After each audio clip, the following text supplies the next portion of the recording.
kutu ya yesente tukumantuwe kuzantuwe. Chairman wa bodi ya Rushere sacco ashabara abatuye bari kubika nabo okumbuza muno mutumugo abo kutungura entasi yo makagabo. Kozeri kurungi munonga twagoba miliyoni kaga no kwiyongerayo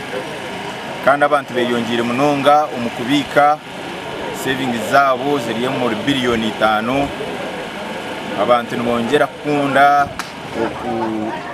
reba ngo sacco yazo mu mikono yabo barakugura imigabo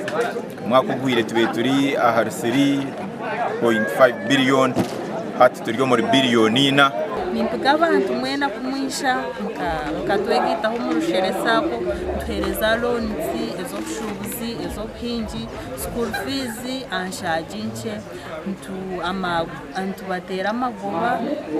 savings zanyume mwabikanike tubatera amagoba. Rushere sacco ina mataji mingi aha main branch ya Rushere, Nyakashara, Kivuza, Sanga, Kinoni, Narwe Mukoma kandi abantu batekateka kwigura n'izindi. Kandi nicyo kintu na rate ya fixed deposit erukika almost kusinga sacco zone. So ni kugaba members wo ina kasente kawe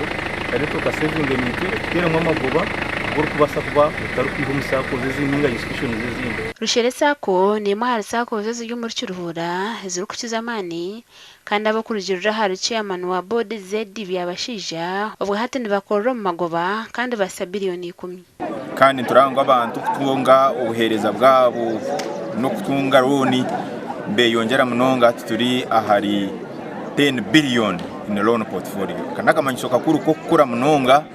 nakamanyisho ko kuranga ntwera kandi twatanisa na government program za yozo kuranga nizibingo buru mbantu ahabiyeho no kwangure birabo nyamwinji evirumwente n'ibindi birabo kandi umuhanguza twirente nashemererwa konka cyakorwa mukama icyo gukora iki natunge ndeke okujira hari twahirwa umuhabakozi ba sakweji atugambirire ebuka bya sake barukhereza tubahereze yo bushubuzi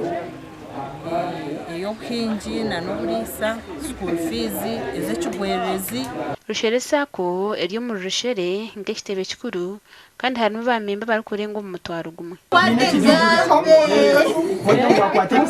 gashaka Rushere na habo